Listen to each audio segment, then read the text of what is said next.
Welcome back once again. Good morning. It's still Daybreak Africa, reaching you from our studios here in Ondo City. I'm Ezekiel. Okay, this morning, as earlier said, we'll be talking on economic challenges, hardship facing the country, high cost of living, full price and policy reforms. And with us in the house is an economist, person of Felix, Ijeh. Welcome on Daybreak Africa, Felix. Very good morning, and I must say Happy New Year to you. Thank you, and good morning once again. All right, we'll be talking on the economic situation of Nigeria. But before we even go, some weeks back, the marketers and manufacturers in Nigeria, they were given a hint on hiking price of commodities. We have a lot of issues when it comes to Nigeria economy. But as at this moment, as an economist, where do you think we stand? Let me start from what you just mentioned now. That Manufacturers Association of Nigeria, they are saying that likely prices will go up, which ordinarily is very true. Consider their source of raw materials and the cost of the raw material.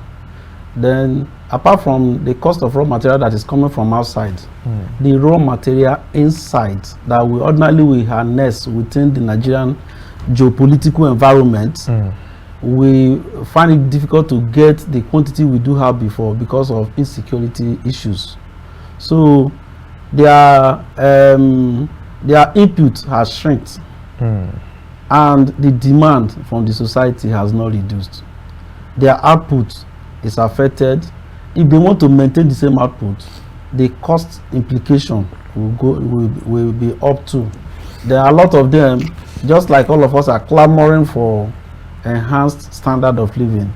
Workers there also need enhanced standard of living. So if all those ones are going to be enhanced, then prices should be enhanced. As things are looking upward, it's not only those prices of the locally made goods that have been nosediving. Somebody just asked me, that was 2 days ago. He said, what happened to Gari? Is Gari imported? I told him, yes, Gari is imported. Gari is not actually imported, but what is the raw material? We talk of what we need to actually produce Gari. We need human being that will work. Then the cost of their living has gone up, so they will expect to get it from what they are processing. Therefore, cost of input will go up. Then apart from that, you talk of their major input to land, at least to refurbish and replenish the soil, the fertilizers. What is the price? The price has gone up too. Then you also talk of land, access to land, the land tenure system and the problem associated with it. It has also gone up. So when all the cost of input has gone up, then the output, we also expect that prices outside, people producing, they will produce at a loss, so they are going to sell at high cost. It's expected that as things are going up, they will give you a hint that prices may go up. I think they are fair enough to have given such hints. Because ordinarily they are supposed to take it to the market the next day. The price will go up. On the average, we have 27-28% inflation rate, meaning that the price you have today and the next time add 28% to it. Their own is not an exception. Now, considering the protests that went on in Kano State, one of the vocal points was the issue of reopening borders. Now, that has been one policy that has tended to garner so much reactions, both positive and negative. It has been one where the previous administration tried to actually deal on, but somehow it never worked at all. Probably certain systems were not actually put in place, or it was just more like a system that shouldn't have actually been in process from the onset. Now, I tend to want to ask a question. Considering the issue of border reopening or closure, what's your take generally? And as regarding our present situation in the country? Yeah, the issue of moderating transactions at the international borders is always necessary. There is always good intention for closing the border and also good intention for reopening the border. But the time gap between when it's open and the activities that take place, and also the bottled or accumulated pressure before it's opened, all these ones add value to it too. Then you talk of opening the border is good. It has been closed against some products which they thought ordinarily we should be producing in Nigeria. but our output is not enough to cater for the society. Therefore, such products, even if there is a closed border, you cannot close it totally to human being because it's liquid. Any asset that is scarce will turn liquid. Turn liquid in the sense that in any way it will find itself inside. Then smuggling has increased. A lot of crime related to that will come up. So opening the border is actually to ease down tension. But how long are we going to leave that border opened? We sometimes we make a kind of argument saying that other economies, they close their border to other economies and they become better. It's not always the case. Depends on how prepared you are, how consistent you'll be with your policy, and how how consistent you be with your policy, the other plans you have against the pressure that may come from it. So when there is a policy like closure of border, you want to close border so that some goods will not come in. Is there alternative to it locally? If there is none, that border is not closed because there will be problem. Then apart from that, what plan do you have after that? Do you want to close it temporarily, then later open it for the next day? Then what are the required social infrastructure to back up whatever next plan you have? So all these ones have to be taken care of. Again, instability in the system, political instability. In our Nigerian system, a policy that come up today, you are not sure if the next government will change it or not. So we work on speculation. Once you feel that there may be a change, you start working to counter it. Human being, the policies are meant for us, and no human being is static. We change. So as we change, you need to moderate or remoderate the policy in order to meet up with the changing needs of women around us. Considering our policies, made a valid point as to we making policies that tend to ease the situation at hand. Now, and you also said governments, incoming are not going to tend to make policies that variably short term. Now, why do we always tend to create a short term policy? I mean, can't we come to a point where we make a futuristic policy, implement system that will actually nurture those policies instead of making situation just to ease or cushion the effects? Talking about situations like, say, palliative. Now, tomorrow the government might actually tend to open borders, but is that really the vision? Is that really something long term, or why do we just tend to care about what to ease our pain for the now and not worry about tomorrow? Yeah, I think the Nigerian government will not say that they don't worry about tomorrow, but the problem is having the muscle to handle it. Just like I like using analogies like that. Talk of a man that his earning is too small. If his earning is too small, he can't go into building gigantic projects. He will be considering how we are going to survive the next minute. Because if you don't consider that, there will be crisis. It's like a father that has children, his earning can only cater for their food per day. Then he will keep the money aside. He said he wants to start building a house. Instead, let him pay rent and feed them for now. Then ordinarily, he will think of everybody should be aware what the problem is. And we should be thinking of contribution of every individual. We know that we have a problem. All of us have to put our heads together. We should not be waiting for only government to handle that. Then ordinarily, our Nigerian government will have the short-term, medium-term, and long-term plans. We have short-term, medium-term, and long-term plans. But in most of the time, because of our corrupt tendencies, we tend to work on short-term plan. We tend to kind of whatever plan we have, we tend to make sure we exhaust the fund, even without implementing the projects. Those are the things that affect future activities.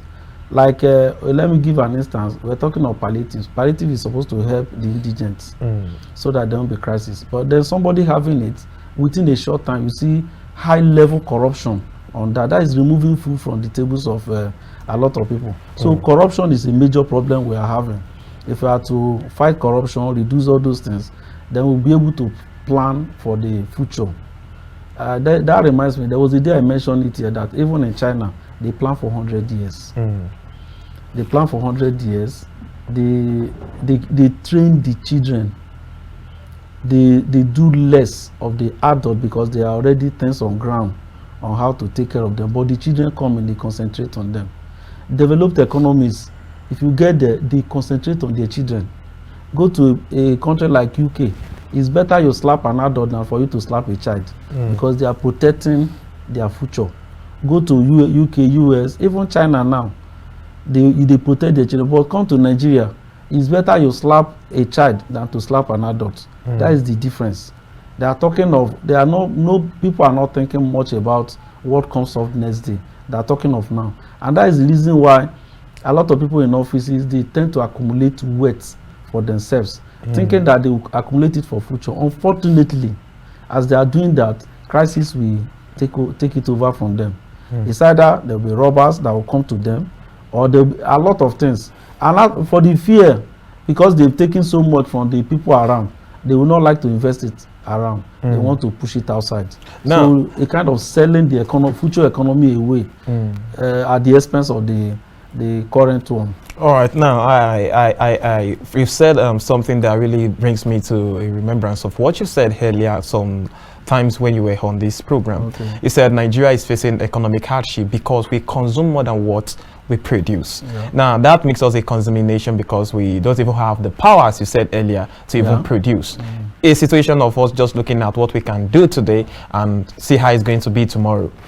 Now, the 2024 budget on paper, an economist said, is a very nice one. It's a very smooth one on paper. Execution is a problem. Now, we see taxation there that is going to be able to drive the economy. We see a lot of things. We have a lot of issues as Nigerians. Now, we are talking about policy also. As an economist, looking at the 2024 budget, what are the kind of policy that you think is going to be put in place to make Nigeria a better place, especially economic-wise, to ease the situation that is happening in our economy? Okay, let me now drive back to the economy per se, what we're experiencing now. Though we had challenges in the past, checking through the structure of the Nigerian economy and the development strides that we have in the past, even to the present. A major issue we have now, which everybody is looking at, is how can we start producing what we consume? Then, especially talk of the major revenue trap. The revenue trap, I mean, we have, which is oil.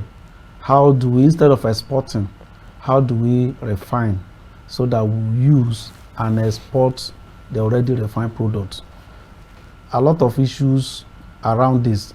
Then you talk of what type of infrastructure should we have in place to sustain the plans we have. The infrastructures needed, if you check through our budget, you notice that in the past almost a decade, our recurrent expenditure has been so humongous. Then our capital expenditure is smaller. Capital expenditure is the one that breeds investment. So if there's no investment in social, if there's no social infrastructure investment, then investment per se by individuals may not yield positive results. So investment is needed to a kind of revamp the system. Then you talk of within the oil sector, I will continue to say it every time. If it's possible, let us get modular refineries. I thank God that the local governments have now been empowered. The funds ordinarily that was coming to them that has been hijacked by the state government, at least local government can have theirs direct now and think of spending it. In Nigeria, over 70% of the population of Nigerians that are poor live in the rural areas. And it's only local government areas that can touch base with them. Therefore, if local governments are given the free hand to do investment, which may even include maintaining roads within the rural areas, checking through their farmlands, help them to realign their land tenure system, checking out how to enhance their primary health care so that they will have strong men and women that can go to workplaces to generate what we can consume.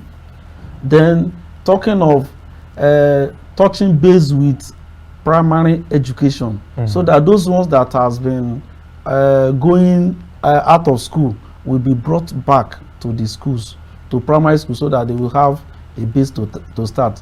With all these things, if they're able to do it, extending development away from the capital cities down to the hinterlands, once they're able to do that over time, is a kind of intergenerational investment.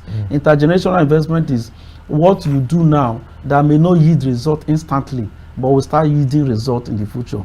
Just like you opening primary schools, nursery schools, we are not doing it for now, because those primary and nursery schools, before they finish up to start adding value, it will take up to 15-20 years. So a generation is 25 years. So it becomes intergenerational. It's only local governments that can generate intergenerational investments that have higher and faster returns on the people and on the environment. So concentrating, giving powers to local governments will give them a lot of leverage. Through them, they can do their social register, perfect it properly, so that at least you know the aged ones that is being catered for, you know the young ones, you know what is coming on. I remember, okay, I think it's a Katsina state. Is it Katsina or Nasarawa state? One of the state governors is driving to know how many children are out of school. And I was so shocked when he was saying in a whole state, less than 10,000 are in school in a whole state, of which there are some local governments that they have over 30,000 that are in school, meaning that he has been able to see the problem there. But the issue, will he be able to actually provide? He wants to give free education, nursery, that is primary, secondary, and half fee for tertiary institutions. Such idea will be very, very good and very perfect for a developing economy like Nigeria. So our budget should concentrate on whatever investment pattern. Let's talk of local environments and not concentrating on the cities. If you check now, you see state government, federal government, if they want to build housing estates, they will build it at the center. They will neglect others. Once you are developing the center, everybody will start leaving the villages, they will start coming to the center. It will cause problem in the center and also cause problem from the places they left. Now, you made mention of investment and the rest. Now, at this moment, Nigeria as a nation, we have problems with even foreign and local investors having it very difficult to even do business. Okay. Especially small-scale businesses, they can't even thrive. At this moment, what do you think they can even do? Because when foreign investors are pulling out, local investors cannot maintain their businesses. And look, small-scale businesses, they can't even hold up because hike in price of commodities, hike in raw materials, commodity prices and the rest. What do you think they can do as at this moment? Yeah, if you listen to me when I was talking, I never mentioned foreign. I never mentioned foreign investment, because if the system is not settled, nobody will come from outside to invest. You can't be talking of foreign investment. We've been talking of foreign direct investment. What value? Although it's added a lot of value, but the investment I'm talking of, investment in human capital and investment in rural environment, is not foreigners that will come and do such investment. And in such investment, just like the little farmsteads and all those things that will change the life of the people, by the time local environment is getting transformed, then people will start coming. An instance is, if you get to a village, if they create a road, then open a small healthcare center and a small primary school. Before you know that, some people in the cities will come to the village to build a house. They will come to the village to do investment. It's still the same thing. When we're able to cater for our local environment, we will not be begging people to come and invest in Nigeria. We will continue to beg them because we are not settled. They are talking of insecurity. Insecurity, it is from within our local environment, we are the one killing ourselves. If you talk of insecurity, if roads are open to the villages, then there's attention paid from the local environment, insecurity will reduce. But when you pay attention to the center, you you give people in the local environment a kind of denial. You deny them from a lot of things, and what will happen? Those places become a hiding spot for a lot of criminalities. Most criminal activities you see in the village is planned in the town. is planned in town, because those in the villages there may not have the financial muscle and the resources to carry out all those mayhem. So you've removed everything they're supposed to survive with, then they become hiding places. Then again, to talk of foreign direct investment from foreigners, you cannot take your funds to where you are not sure that you earn returns. Let me go back to the issue of devaluation of our currency. Our currency was deliberately devalued by mere policies that were not controlled. Eventually, our currency keep on nosediving. But is that enough to attract foreigners to come and invest? No. It will not attract them much, because one, if they still come to Nigeria, even if we devalue, it makes them to have a quantum of their money, of our money, that will finance a little of their money. That means if they bring a little of their own, it will become meaningful in Nigeria.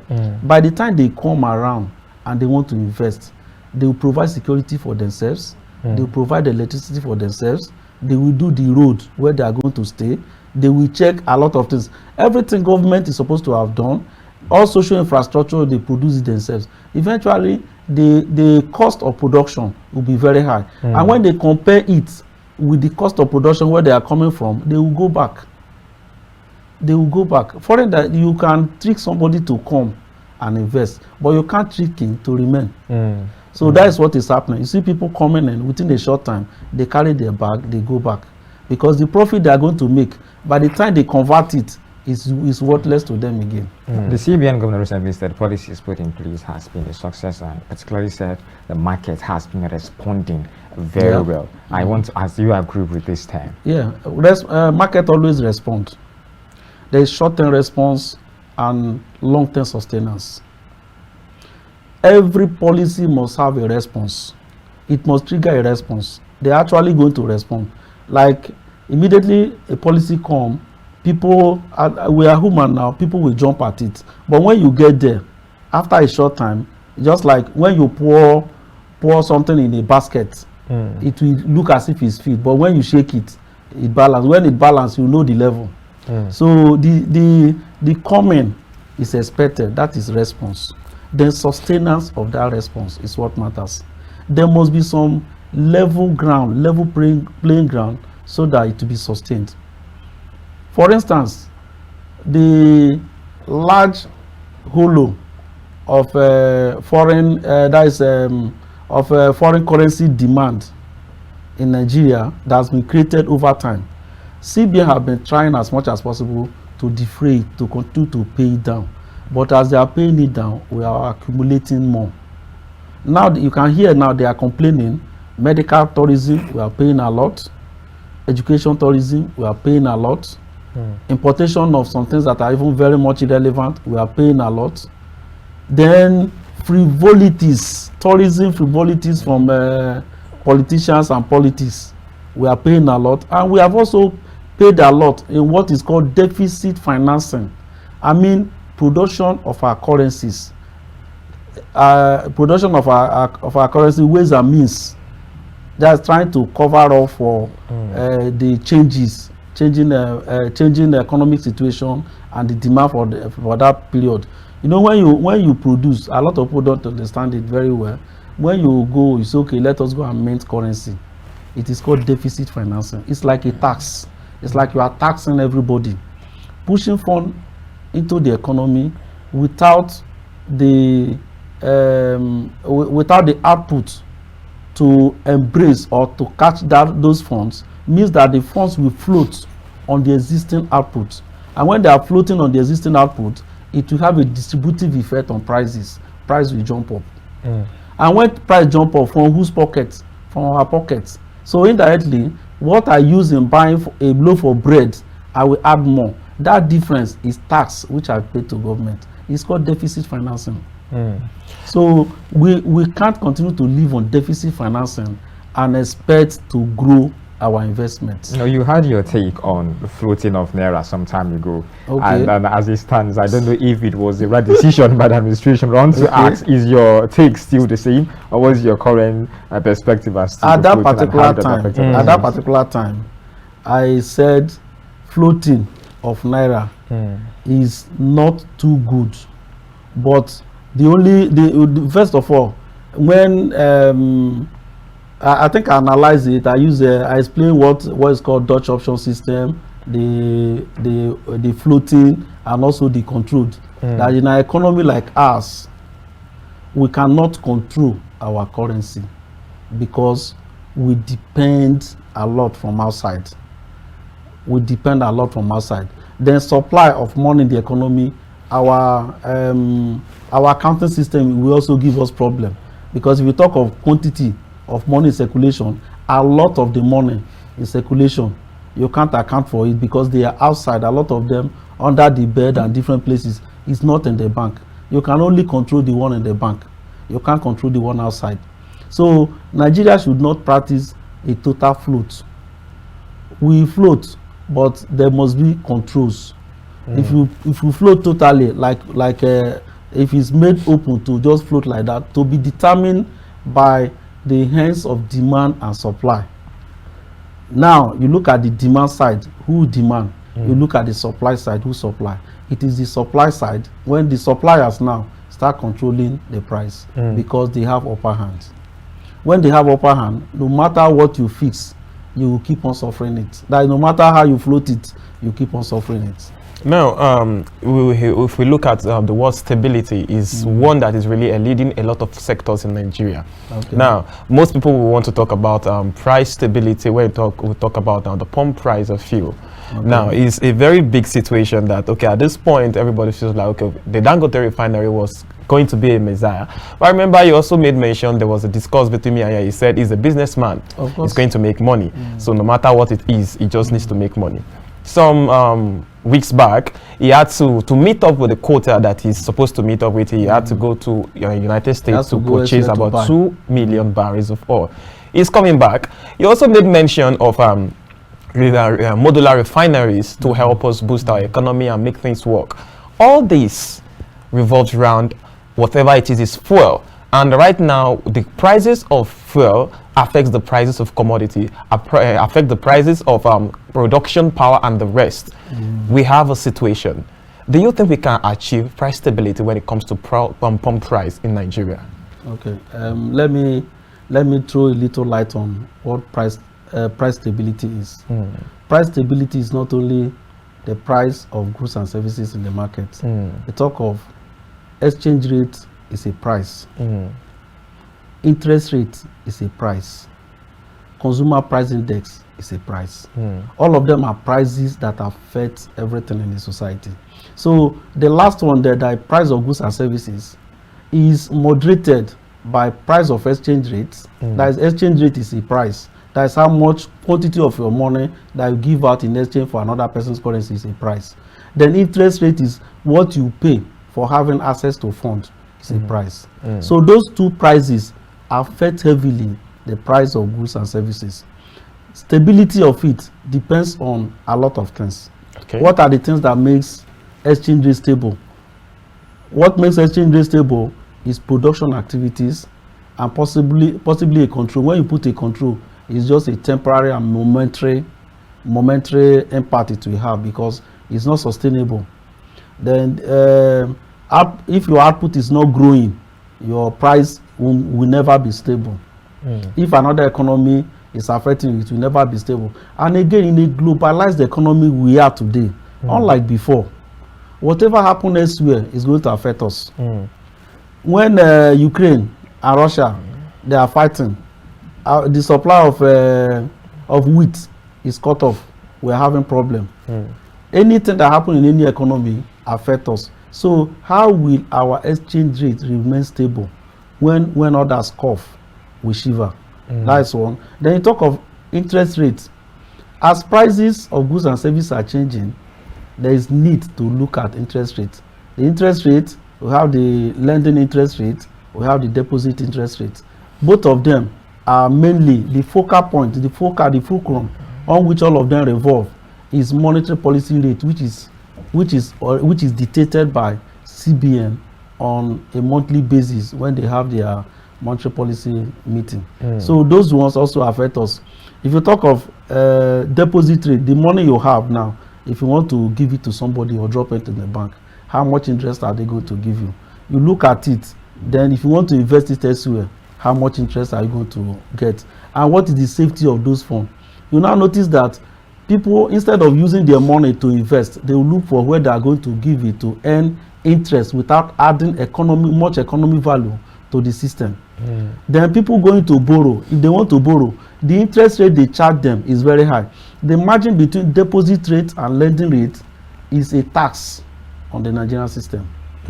The wider the margin, the more impoverished the people will be. I tend to wonder the level of our government's economic intelligence. Okay. Yes, especially for example, we had a protest going on, and they tend to actually talk about the opposition staging the entire. I tend to wonder if they should know. We are actually going through a period of crisis all while. So, with what you're saying, I really tend to question the level of our economic intelligence in the country. Not that we don't have economists. They are doing their job. You will see a lot of beautiful policies that are coming up, but the problem is there was a day I came here, I discussed about policy and the gaps, what will make policy to fail. I discussed about gaps, identifying the education gap, then gap between when you are implement it and when it will start yielding results and all those things. So policies are always coming up, but the implementation, because everybody is becoming very defensive. Before policy come up, then you start thinking of how to counter it so that you have a gain. The worst of it all is that even as CBN is coming up with policy, the bank that is supposed to moderate it for CBN, they are coming up with counters to it. And I think in Nigeria, it's almost one of the worst if you check it. All over the world, if you check it, when you see, if you see where CBN, where they meet bankers and interact, once they mention interest rate as they are discussing, the banks will go back, marketing activities, they go, how do we do it so that we circumvent? So monitoring and supervision from CBN to have to intensify so that they'll be able to control such. We have good policies. We have budget is a policy. Yes, we have good budgets coming up. We have very good plans. But when we start applying and implementing, gradually, because everybody is fighting for himself, there is no national interest because nation is yet to give us a good playing ground. If you have a good playing ground, you defend your nation to the core. If you don't have a good playing ground, you start defending yourself. At the time I made mention of corrupt tendencies, why it has started increasing, and again where technocrats, people that are supposed to understand the working of the system, you see them going into fraud. If you are not sure what will become of you when you don't have work again, by the time you are working, you tend to accumulate more so that you can fall back on it. Instead of government to make provisions to say, okay, these people that are working, by the time they leave, how do we sustain them? And once they notice that they will not be able to get anything, they'll start looking for how to accumulate. That is why you see a lot of government officers, immediately somebody is given an appointment, you go and celebrate it. He will say, yes, that means my future is better. Are we supposed to be thinking like that? If government is thinking, oh, okay, once you retire at so and so level, then this is a home. This is where you are supposed to be. Then this is what government will be making available. Let's take, just like you take care of children, take care of the aged, so that when they are working, they will be free to pay their taxes. All of us fight the government. We don't want to pay tax because we are not sure what will come of us. There are some other countries like in Poland, their retirement age is about 55 or so. They are protesting. They want to reduce it to 40 something. 40 something. They want to retire earlier so that they will start enjoying what the retirees are enjoying. In that case, when you are working, if they say this is your task, you pay with joy. But in Nigeria, if they want to extend the tax dragnet, everybody would like to struggle out. We don't want to be part of it. That is a major problem we are having now. Okay, now looking at problems now, I'm very sure if we want to revamp our economy, we have to look at other sectors too, because if you ask me, I believe we'll be really focusing majorly on the oil sector.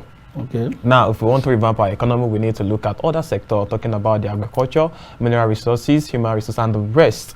If we want to do that now, as at this moment, we have a situation of insecurity, as you have mentioned in the past. Even people cannot go to the farm. People cannot sleep with their two eyes closed. We have a lot of situations.